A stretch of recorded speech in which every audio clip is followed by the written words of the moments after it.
Hello and welcome to race number 18 of 29 here in the 1991 throwbacks, and the championship continues to be moderately competitive here at the top with four drivers pretty much head and shoulders above everyone else at this point.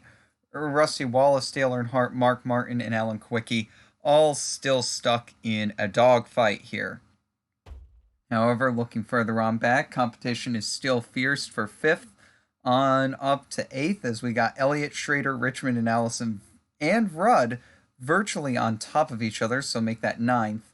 And then there's a little bit of a jump, and we got Marlin, Irvin, Gant, and Bodine all right on top of each other as well. Last week, who won? Well, it was Talladega. Anybody can win. Richard Petty won the spring race. Michael Waltrip ended up winning the other race, the summer race here at Talladega. And that ended up, well, that's his first career win, so he's going to enjoy that for a very long time. Anyways, now this week we're heading off to Watkins Glen, the Thunder Road here in the middle of the Finger Lakes region in New York. Beautiful upstate New York. It's a very, very beautiful region to visit. Seriously, if you're going for the scenery, either this or Pocono, I would always recommend coming out just for the scenery. Anyways, let's go ahead and let's do some qualifying here, as our pole time is going to be, it's going to be set by Tim Richmond.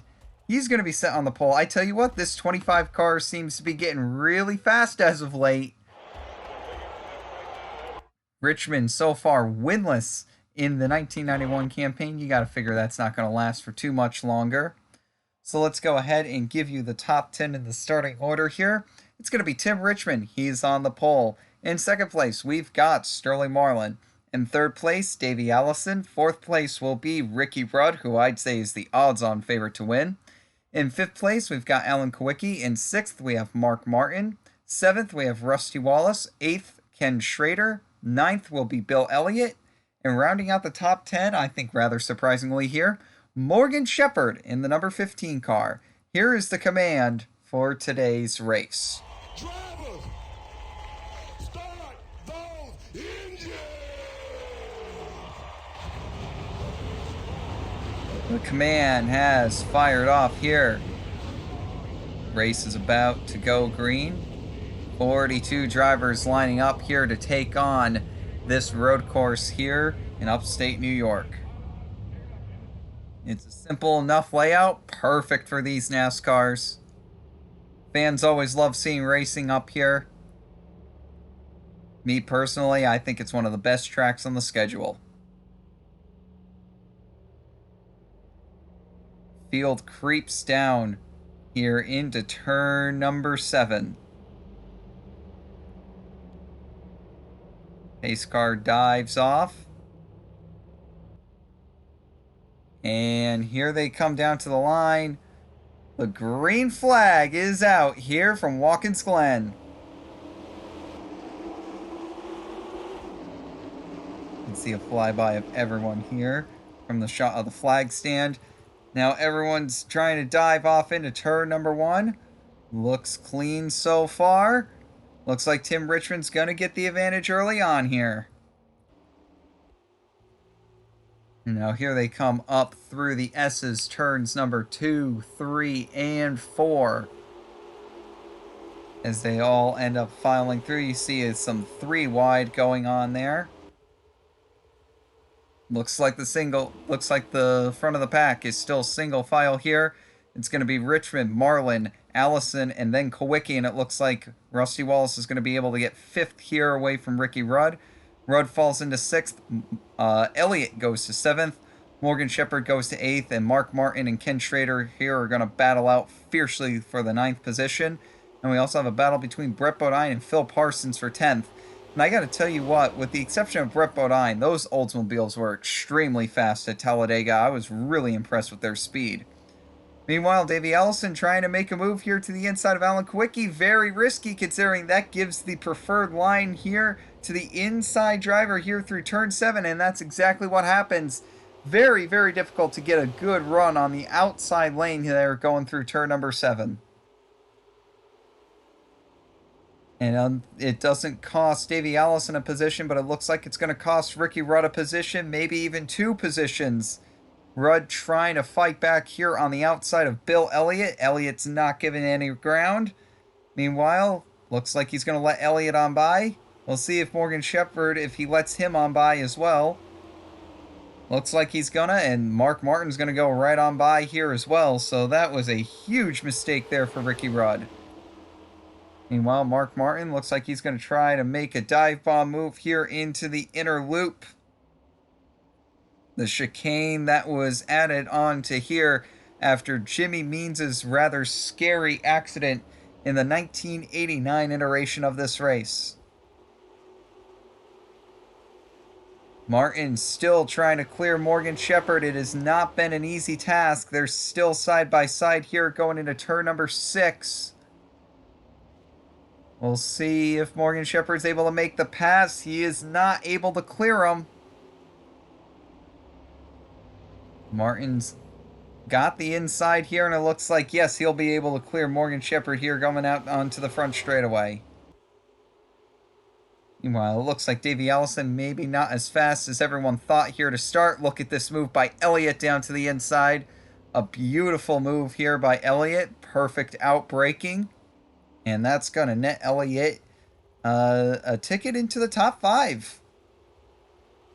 And Elliott, another driver that is very surprisingly winless to this point in the season, considering just how good this team was not just 2 seasons ago. Just absolutely dominating. Well, I wouldn't say dominating, but doing a very good job in 88, 89, and 1990. Elliott a contender in all 3 of those seasons.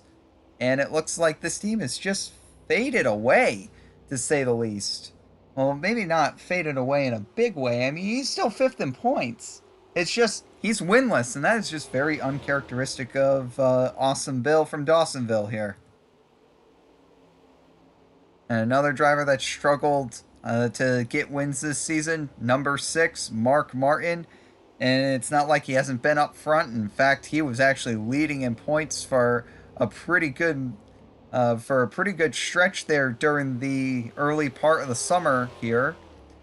And it's just kind of, the wheels have kind of started to fall off here for Mark Martin, because he was leading in points, and then Wallace ended up passing him, and Earnhardt ended up passing him, and he just did not perform very well at all during the super speedways.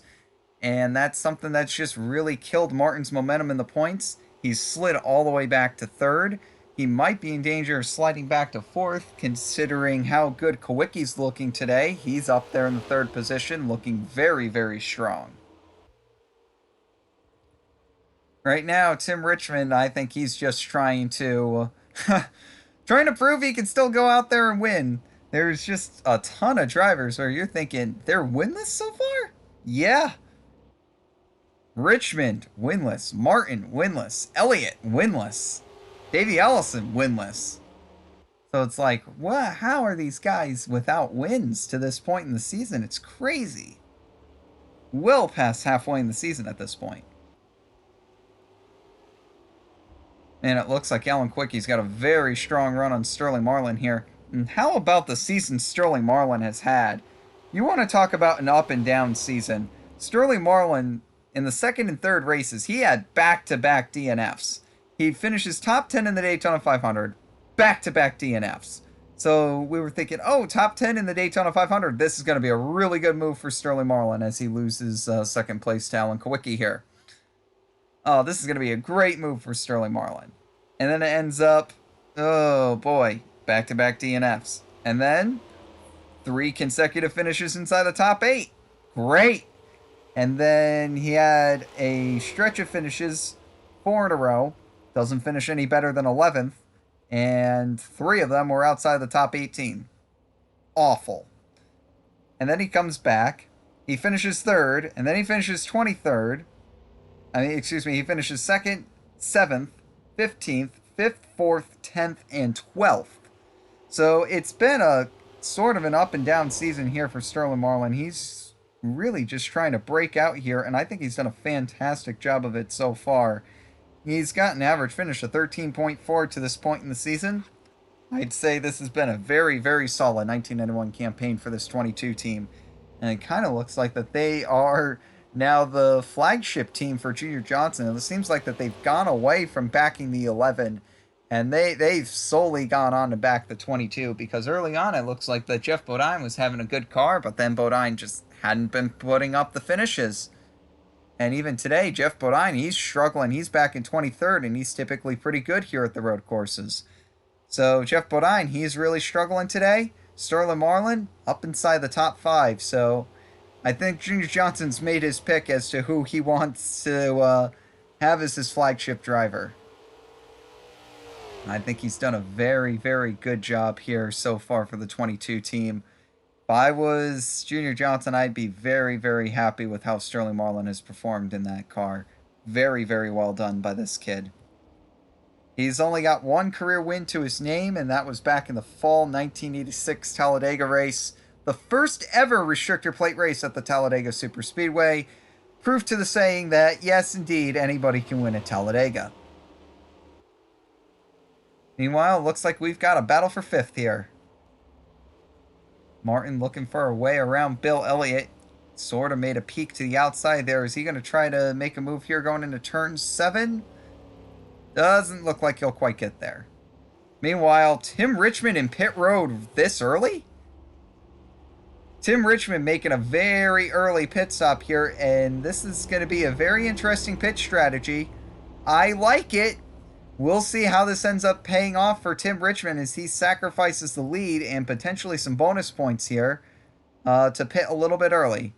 Meanwhile, Mark Martin, he finally makes the move to get around Bill Elliott there. So Mark Martin, that'll move him up into the 4th position. It looks like Harry Gant was able to get around Davey Allison. And here comes Phil Parsons as well. And man, are we seeing some resurgence from the Oldsmobiles here? I gotta tell you what, they've been decent. They've had some decent speed these last few weeks. We got 2 Oldsmobiles in the top 10. Clearly the Oldsmobiles, they've found something. I don't know exactly what they found, but they have found something, some kind of speed that they were lacking earlier on in the season. Because, man, they, as you said, they look like that they are fast as all hell. I mean, even Brett Bodine, he ain't doing too bad. Terry Labonte is an 18th. That's not very promising, to say the least. But, man, I'm just really surprised that the Oldsmobiles, it seems like they're hanging in there. It kind of looked like that they were dead for a while. And no, the Oldsmobiles, they're full back and forths here. Meanwhile, battle for the lead. Kulwicki versus Sterling Marlin. Oh. It was nice having the lead there for a little bit, Marlin. Step aside and let's let the big boys play now. Alan Kulwicki, of course, coming off of his breakout season.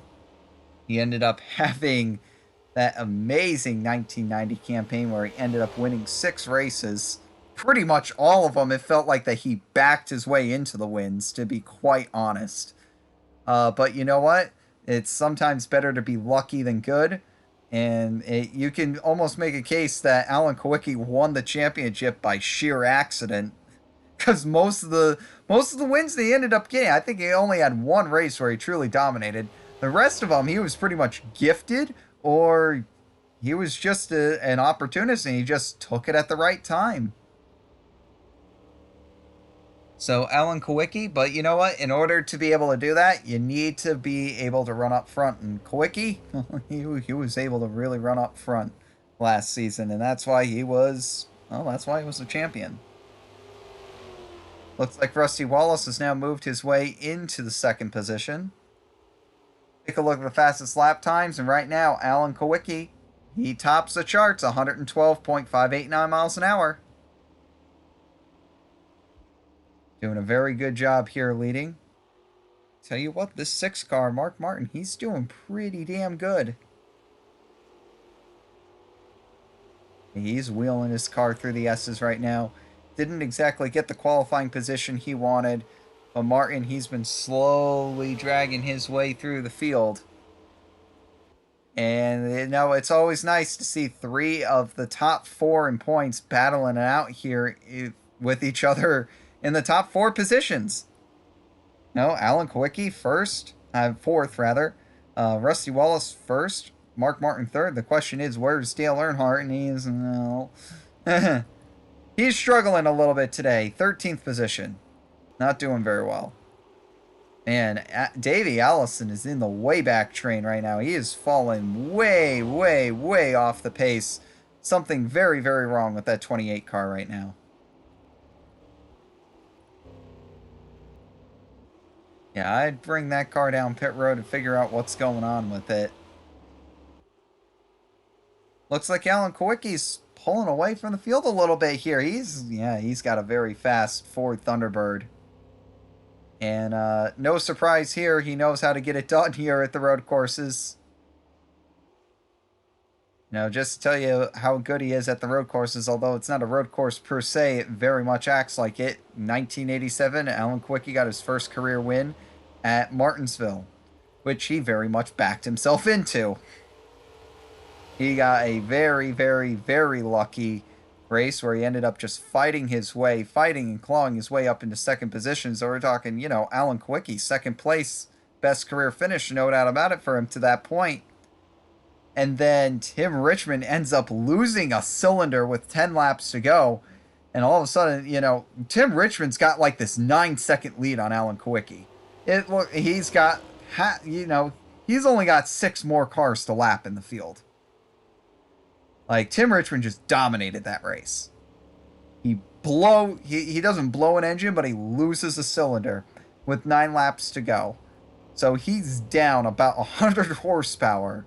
So Kulwicki's gathering himself up. He's trying to get up to him. He passes him with 2 laps left. And then with those 2 laps left, Tim Richmond actually ends up fully losing power. He doesn't end up finishing the race even. And Kulwicki ended up winning. So that was crazy. And then it's like, okay, now we're going to go, you know, we end up going to Talladega. And Talladega was Talladega. And then we end up going to the Coke 600. Alan Kulwicki, once again, second place. It ends up being a fuel mileage race due to the way the cautions ended up coming out. Alan Kulwicki running second. Leader can't make it on fuel. He ends up having to dive it down on pit road. Who wins the race? Alan Kulwicki. So he won 2 races in 3 attempts in 1987. And you know what? Alan Kulwicki's luck has been nothing but unbelievable since then. With the exception of this season, I have to say, because I got to tell you what, he's had some very fast-looking cars in qualifying, and he keeps on putting this number 7 Hooters Ford Thunderbird on the pole. However, it just seems like he just loses speed throughout the race. He hasn't been gaining speed throughout the race, and that's something that is a little bit of an issue this season. He's had the speed, he just hasn't been able to maintain it. Today, though, looking pretty good so far. Let's talk about the top 10 here. Of course, we talked about Alan Kulwicki, Rusty Wallace, Sterling Marlin, Mark Martin in pretty good detail, along with Bill Elliott. How about Harry Gant? Harry Gant, you know, he's not having the season that he was exactly expecting here in this 33 car. I mean, you're talking, this is Harry Gant's age 50 season, so he's really getting up there in age. He's only got the 4 top 10s, but despite only having the 4 top 10s, he's actually got an average finish of 13.5, and you wonder, oh, why is that? Well, he hasn't finished worse than 24th all season long. And you take a look at his string of finishes here since the 24th place finish, and you just nod your head and you're like, this is pretty consistent. You figure 17th, 13th, 4th, 14th, 17th, 11th, 10th, 13th, 8th, 14th, 11th, and probably what is going to be another top 10 today. I would imagine around 8th-ish. So Harry Gant, you know, he's had a pretty good season to this point, honestly. Despite not necessarily being up front, he's got the average finish to show that, hey, you know, he can be consistent here. And looks like that's where we're going to get cut off here, because it looks like we've got a parade of cars coming down pit road. Who stays out for the bonus points? Someone's got to stay out for the bonus points. Come on, 5 bonus points to anyone who wants to stay out.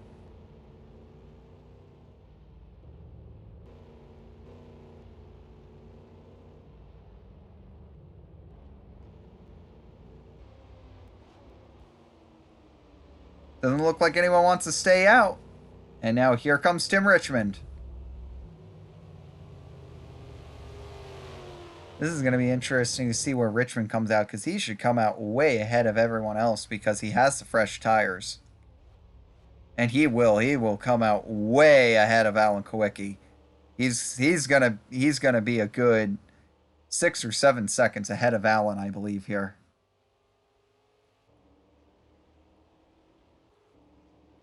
Alan Kulwicki coming out pretty much alone. Rusty Wallace kind of behind him. There comes Sterling Marlin. Mark Martin's also out. Bill Elliott. And here's Harry Gant. Phil Parsons ended up pitting early, so there goes Phil Parsons around. Parsons, if Phil Parsons, this is a team that they were expecting. They were really hoping to go for the championship this season. And just like with Harry Gant, it hasn't panned out. Although he has had more top 10 success this season, I see 6 of them on the docket for him. He has been less consistent than Harry Gant, to say the least, with 3 finishes outside of the top 30. It doesn't necessarily inspire confidence when you end up doing that. However, Phil Parsons, he's been able to gather himself back up. He's been finishing decently, too. I mean, you gotta figure an average finish of 15.3. That ain't bad. But one thing that's been very peculiar, and he is a very strong outlier here, no laps led to this point in the season. 0 laps led for Phil Parsons to this point in the season. Look at this. Phil Parsons is just blowing by people due to him having the warmed up tires. Look at that. 6th position right now for Phil Parsons. So those guys that pitted early, looks like it might end up paying off for him. Tim Richmond has an 8-second gap right now on Alan Kulwicki. So the only way he ends up blowing this race is if he can't make it on fuel and tires. This was a brilliant strategy by Tim Richmond. And I tell you what, if they go to victory lane, these guys earned it. Yeah, they are 8 seconds ahead of Alan Kulwicki. I don't think that Alan Kulwicki would be able to run them down, even with the tire gap. We'll have to see what the lap time differential is, but I can't see it being the second a lap. Well, we're gonna have 9 to go here when we come to the line. If it is a second a lap, we're gonna have a very interesting finish here. And that also depends on Tim Richmond being able to make it all the way to the end. So we'll see what ends up coming here. Alan Kulwicki across the line. How much does he make up? A half second. That's not going to be enough. It won't be enough to catch him. That won't even be close to enough to catch him. He needs to catch him by more than a half a second. It needs to be pretty much a second a lap. Meanwhile, battle for 4th. Mark Martin wants some points. Yeah,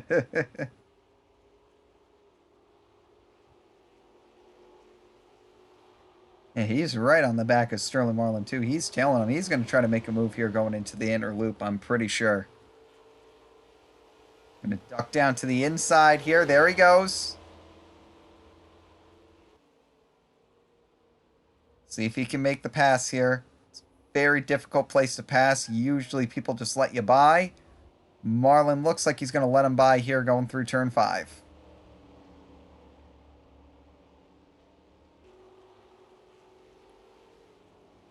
And there you go. You let him go.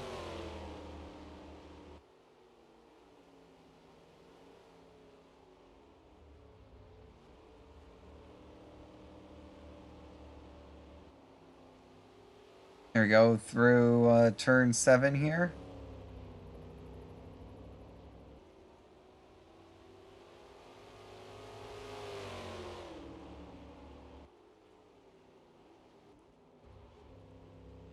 .1 seconds the gap now. Oh, maybe it might be enough. Whoa. 6.14 seconds. Wow. Yeah, they might actually catch Richmond at that pace. It's going to be interesting. I wonder how much Richmond's sandbagging right now. Well, he's got to be told. There's no way he can be told to sandbag right now. He's got to be told to just go out there and run as hard as he can. He's got to. I think he's got to run as hard as he can right now just to make sure he ends up finishing ahead of Alan Kulwicki here. These off-sequence pit stops, these off-sequence pit strategies, I always love seeing how they play out because they're always an interesting counter-meta thing that drivers end up doing, and I love this strategy that Tim Richmond pulled. I just want to see this end up pulling out here. I don't know why you'd end up pulling a strategy like this as the leader of the race, though. Yeah, Richmond's lead's not going to last. It's not 1 second a lap, it's 2. Oof. It's not 1 second a lap he's catching him, it's 2. So this is not going to pay off for Tim Richmond. So your battle for the win is actually going to be here. And these guys are battling for, both of them are battling for their 4th win of the season, actually. And I'll tell you what, Rusty Wallace is coming here. Yeah, Rusty is coming. These guys are going to battle tooth and neck to figure out who's going to get win number 4 on the year. We can pretty much disregard Tim Richmond. He threw away his chance at winning at that strategy. That did not pay off for him at all.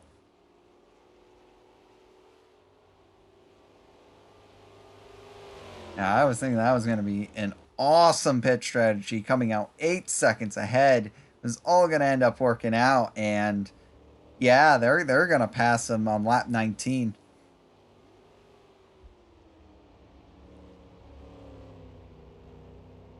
In fact, Richmond pulls off to pit road. He can't even make it to the end.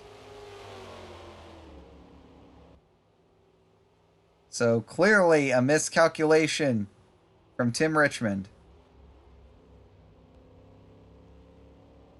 And now here we go. This is your battle for the win. 6 laps to go here from Watkins Glen.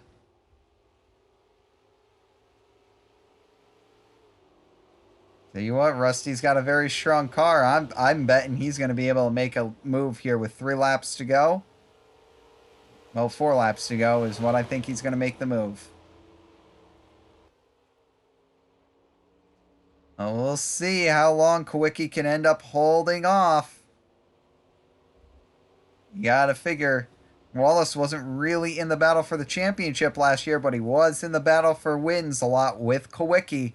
So these guys battling for the win, this has really been a little bit of a rivalry between these two, no doubt about it. You figure last year, these two, between them, had the most wins.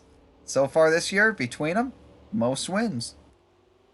Yeah, number 1 and 2 last year, number 1 and 2 this year so far. Rusty Wallace, I think he's pretty sick of being the bridesmaid. You figure after finishing 3rd, 4th, and 10th in the points in 3 straight years, you gotta figure he's gonna end up making a move sooner or later. Wallace jacks up the rear end of Kulwicki going into turn 1. That's sending a bit of a message.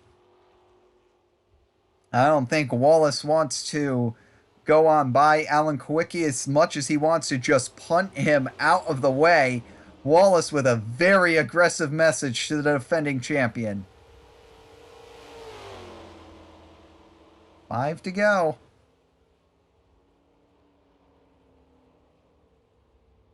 We'll see when Wallace ends up making his move. You know it's going to be very well timed. It's going to be very well calculated.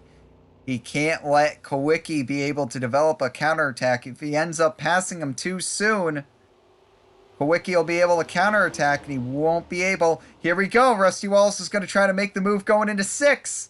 I don't know if that's going to work, Rusty. Side by side through 6. That's going to kill his momentum. Alan Kulwicki's going to dig it in deep here through 7. Wallace trying to hang on. He can't hang on.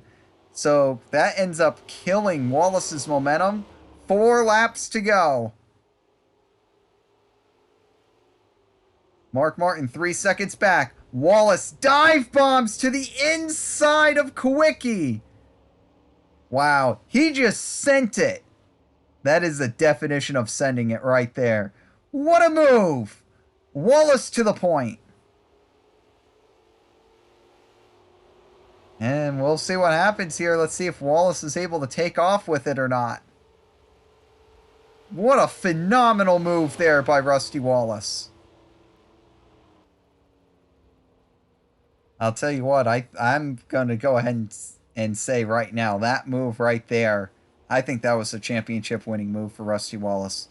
Because right now, I mean, of course, Dale Earnhardt is really nowhere to be found right now. He's outside the top 10. And you figure everyone else in the top 3 in points are finishing 1, 2, 3. These guys are going to walk out of this race 1, 2, 3 in points in the order they end up finishing. And with Rusty Wallace ending up winning this race as well, it's just going to gain a little bit more of a points cushion. And it's looking really, really good for Rusty Wallace to win this championship now. As we said, all he needed to do was survive this super speedway stretch. And all that he's got to really do is make it out of Michigan without DNFing. And I'd say he's got a very good shot at winning this championship. 3 laps to go. Does Kulwicki got anything left for Rusty? I don't know. The gap really has not shortened between these two drivers. I'll tell you one driver that is flying, though. That is that number 6 car of Mark Martin. The lead is down to 2.6 seconds between Wallace and Martin. Martin is by far the fastest guy on the track right now. There's just not enough time to make up 2.5 seconds. I think Kulwicki's just hanging in there, and he's just following Rusty Wallace. It doesn't look like he's really losing any ground, but he's not gaining any either. I think Kulwicki's just pretty happy with finishing second place today.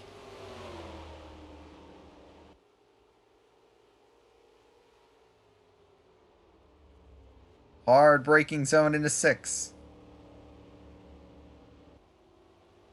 Man, Kulwicki got a good run through 6. Kulwicki got a very good run through turns 6 and 7 here. Wow. He caught him too.